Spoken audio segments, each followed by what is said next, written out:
Welcome everybody to episode number 88 of the Daily BLP. I'm your host, as usual, Bran Collins. Thanks so much for joining today or tomorrow or the next day or whenever you're watching today's episode. Know you guys have a lot of options for places to be spending your time. Glad you've chose to be here with me. So today is Monday. What's the date? December 1st. Happy December, everybody. Hope everybody had a great Thanksgiving last week, Thursday. Hope everybody had the ability to get out and maybe do some shopping or not, if that's your thing, on Friday and on the weekend. My wife and I spent some time on Friday getting some Christmas shopping done. We actually got quite a bit done, able to stick in our own town. So that was nice. We didn't have to go far away or, spend the whole stinking day. Got a little bit done in the morning, came home, fed everybody lunch, got more done in the afternoon. Probably spent too much money, but compared to what I spent last year, not anywhere close. So I'm pretty happy with that. The kids were really good about not making crazy Christmas lists this year. So I don't know what that's about, but I'm happy about it. Anyway, back at the office today. Didn't get in until probably noon or so. Had to work from home a little bit this morning. Just my beautiful wife had some hair stuff to take care of, and that was like a 3.5 hour affair, which that's okay. It only happens a couple times a year. So I was pulling daddy duty a little bit, had the plumber come to the house. That's always fun. But that was an easy fix. But got a little bit of work done, caught up over, the last 4 or 5 days worth of emails. That's always a fun thing for entrepreneurs or business owners to have to do.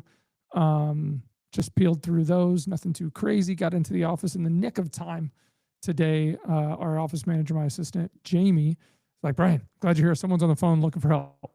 So right away, we had a call in from a local business that's going to be opening soon about helping them install a network connected camera security system. So apparently we weren't the first they called, but we were the only ones willing to take it on because he bought his own system. A lot of people are like, well, we'll only put our own stuff in. But the system he bought was a good one. And I think we're going to be able to do that. So going to be doing a job walk there. Always fun. Going to a new location. It's just a small kind of retail space. This is going to be a package and shipping company. New one for the small town of Plymouth, right outside of Sheboygan, where we're located now. So that should be fun. Going to job walk it with a company we partner with to do the low voltage cabling. So we'll see what that's going to be. It's probably going to get some sticker shock out of that. It's never cheap when you're paying people, $100 plus an hour to do some work. But it needs to be done right. It needs to be done to code.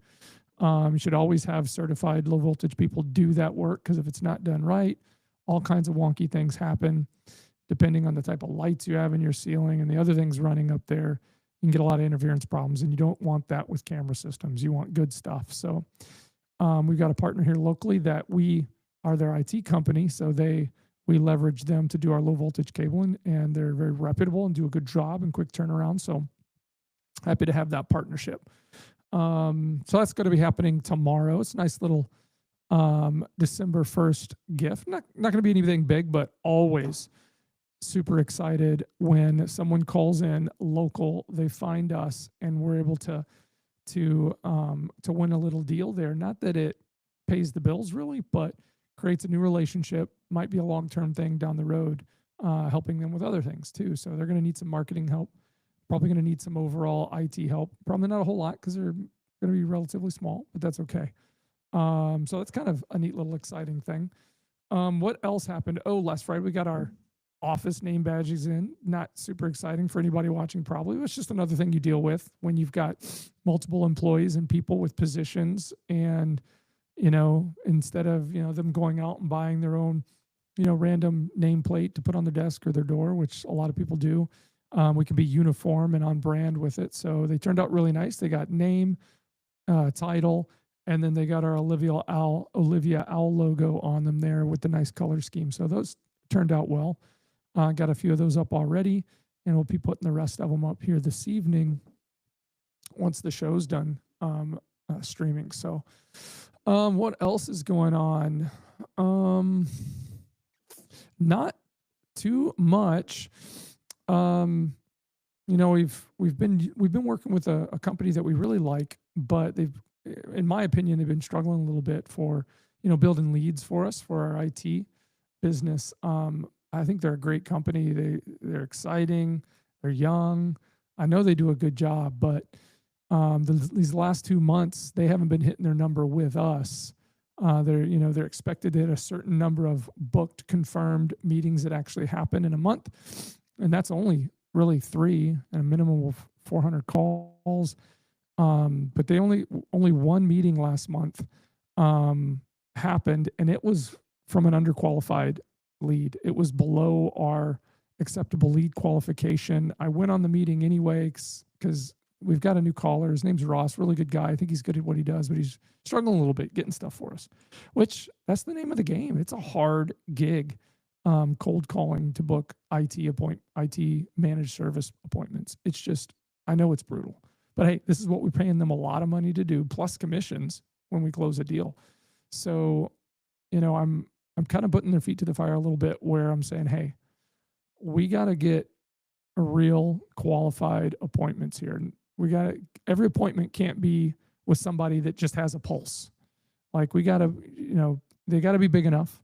And we're not asking them to give us, huge opportunities, but they got to have so many, computers on the network. And man, they better be at least looking or have a need, or maybe experiencing some kind of difficulty they want to meet with us in the first place. It's one thing to say, hey, just want an introduction call. But when you're paying almost $5,000 a month for 3 booked appointments, an introduction call isn't worth a third of that. You know what I mean? You could give me 20 introduction calls, and maybe an introduction is maybe like worth $50. You know what I mean? It's okay. Now I know you're there. But I think we can do better. So it's a little disappointing from a standpoint of how they've been performing recently. So I really hope that we can kind of, get some better results. And it's a tough time of year for it. I get it, but tough time of year or not, our price doesn't get reduced. Their performance has got to go there too. So that's just one thing. When you're growing your business, whether it's you've got internal people helping you with marketing, or kind of call this pre-sales, where you're doing outreach, trying to book appointments for the salesperson to go in and try to close some business. But whether it was someone that was sitting here in the office doing those, or we're paying somebody else outsourcing it, we're paying faithfully. We got to expect results, right? So sometimes I struggle with that, because I really like those guys and they're upbeat, they're positive. We have a monthly meeting with kind of their sales manager, and I generally have a weekly meeting with our caller. He's a good guy. I don't want to discourage him, but at the same time, I've got to stop, and this is kind of a coaching thing that I got to do better at myself. But I'm telling folks, that might end up watching this too. When you're working with the company, you're paying good money.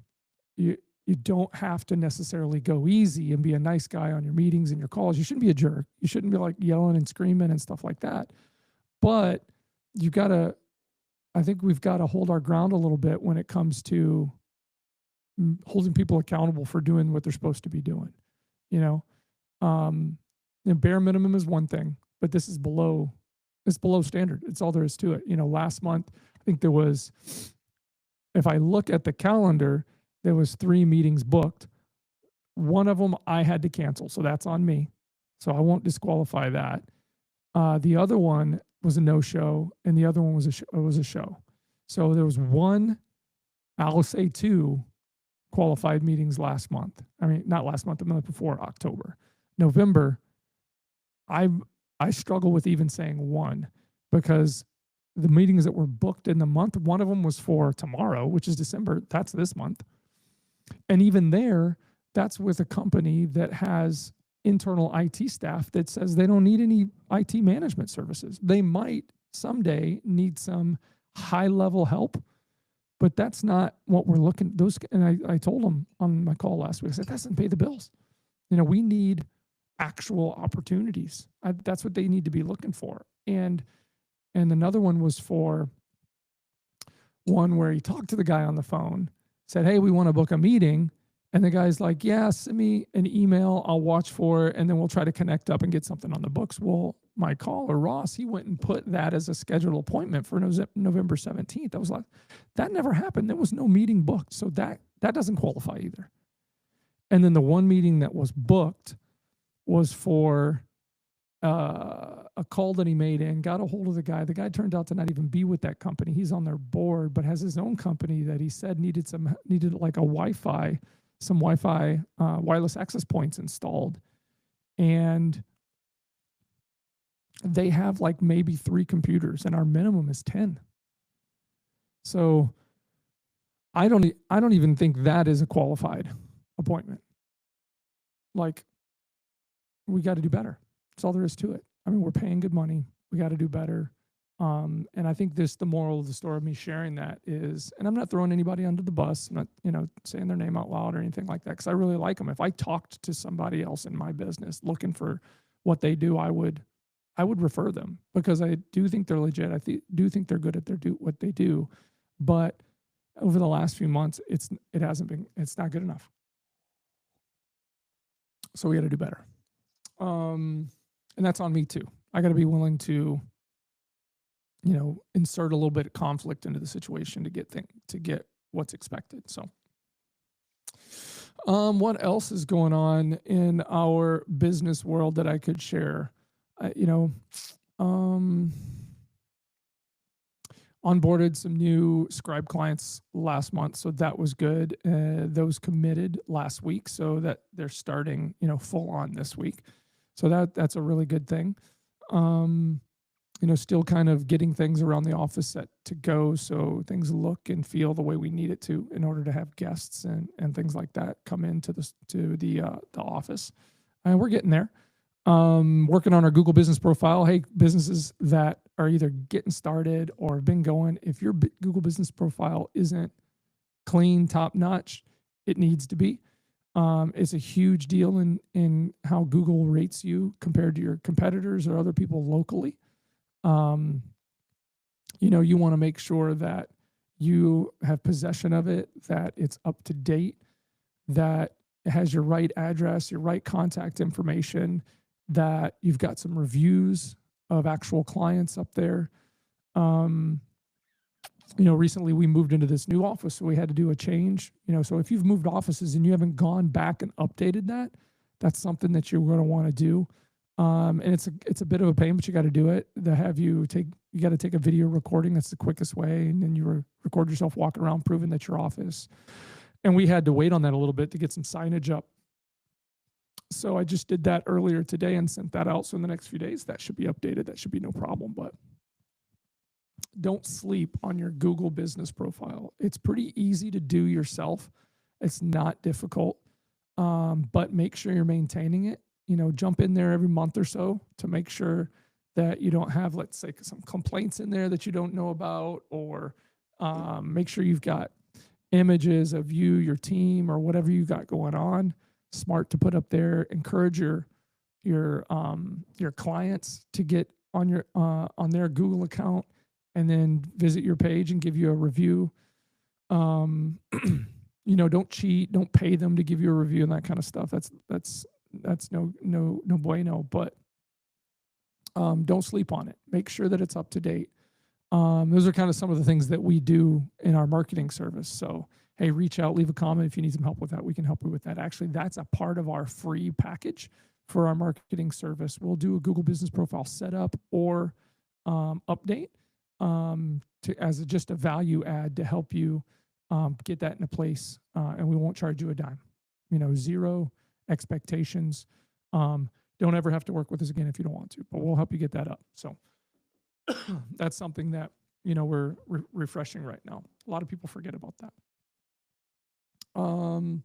Other things that people forget about with their digital marketing, if they don't have somebody doing it for them, and I hate this, but it's important. You got to have backlinks to your site. So you should be going on other, I call them business list services sites, good firms and things like that. Those kind of sites, you create accounts there. You can do free accounts or paid accounts, and you want to put the similar type of information. Make sure you got your company info, all your contact info, get some reviews up there, get some pics, get some stuff you're doing so that you show up as legitimate on there. And then you can backlink that stuff to your website. And it also helps with your findability and things like that on Google. Our team is got so many of those done. It's not even funny and it drives me nuts, but you got to do it. So what else is going on? Outside of the business stuff with Panacea, kind of a funky time of year things are going on. You know, you hope that things would kind of quiet down, and maybe between, you know, mainstream media and governments and politics and stuff like that, it's like everybody is so you know, either at war with each other or you know, at war with each other over your eyes and ears and clicks. So much stuff out there. You know, apparently, you know, we're looking at doing stuff in Venezuela. I don't know how I feel about that. I definitely know how I feel about them putting drugs into the country. But I mean, you don't know who to believe as far as what we're doing and why we're doing it and what's the right thing and what's the wrong thing. Everything, you know, is happening. Lots of different things happening as far as violence in the country. You know, there's some stuff that happened over the holiday that you never like to see, you know, like Christmas tree lighting ceremonies and parades, like just some doggone, you know, terrible things where, you know, people decide to be violent. And this, you know, it's never a good time any time of the year, but this time of year it just stings even more. It stinks too, but it stings because, you know, you come to hope and pray and expect that people will just chill. There's probably a better way to say that, but yeah, so that's no fun. Outside of all that bad news, which you're not going to get here, you have plenty of other places to get that bad news. It was a pretty good weekend for football. I usually don't have time to watch a lot of sports, but Thursday got to watch the noon game and then the afternoon game. So Packers beat the Lions. It was an all right game. It was a super slow start. It was kind of an ugly game to watch in the beginning. And then it came around and got pretty exciting there. But the Packers pulled it out. So good for them. It's always good for, you know, the state I live in when the Packers win. And then, you know, my team, the Cowboys, I grew up in Texas. So, you know, I can't, you know, leave them just because I don't live there anymore, even though I get a lot of flack for being a Cowboys fan here in Wisconsin. But they've been, as my son would say, dog water all year. But these last 2 weeks, they've been actually 3 weeks. They've been playing pretty well. You know, everybody beats up on the Raiders, so that's no big deal. But then they turn around and they beat the Eagles. And then now on Thanksgiving, they play a tight game and they beat the Chiefs. I tell you what, I mean, the Chiefs aren't playing their best football, but they're still a very tough team. You know, they're that, you know, runner up to the championship last year. And when people play them, they play extra hard because they're the Chiefs. They've got their own dynasty thing going on, right? And the Cowboys pulled it out. I still think their defense is a little suspect, but it's playing better for sure. Everybody's, you know, on the Cowboys bandwagon as far as their offense. I didn't think it was that impressive this week, but it got the job done. There's, you know, quite a few pass interference calls there at the end of the game that went our way. Those usually don't go our way, but they went our way. You know, the replay show that, yeah, they were, but it wasn't like totally egregious, but I'm not going to complain. But the Cowboys pulled out a big win with their like 6-5-1. I hate that there's ties, by the way. I don't know if anybody agrees with me there. If you're a football fan and you agree that there should not be ties in football, leave me a comment because I want to see what your thoughts are. I mean, I think it sucks. I'd rather have a long 3 overtime game. So I like the old sudden death way, you know, whatever. Just don't give me a tie. Now you got to deal with those statistics the rest of the year, and then how that falls out in the end. And I mean, just let's finish a game, get a winner and a loser. Ties. I told that to, I think I said it to Declan and Aria, my 2 oldest. couple weeks back that they had a tie, and it was the Packers that they tied. And I'm like, ties are the worst, and they don't get it. They're still young enough, and Dak hasn't been involved with sports enough to understand why they suck. And Arya's getting there because she's a lot more in sports right now. But ties suck. I said, it's like kissing your sister. And they looked at me like, what does that mean? I'm like, you guys are brother and sister. What would it be like if you guys had to give each other a kiss? And they're like, awful. I'm like, that's like a tie. It's the worst. It's just, there's no closure, right? It's just like, now the rest of the year, you don't know nobody won. So it's like, you got to come out of games with a winner and loser ties. Just don't do it. And I get it, recently with the rule changes and stuff, but for safety and I don't know. NFL is not the same game. Kickoffs are very awkward. Like just watching it is weird. But that's that. But I think that's about all I've got for today's show. Moral of the story is, I think the biggest takeaway from today is, you got vendors. They're supposed to be doing something for you as a business owner, as someone who's running a business. Don't be afraid, and don't be timid. Make sure you're getting the results that you're paying for. Don't settle for mediocre results, because you don't get to pay, half price if they don't get what they're, you know what I'm saying? Like, you're paying, they got to perform. So that's what I would come out of today's show with. But I'm going to end it there, everybody. This has been fun. Again, episode 88.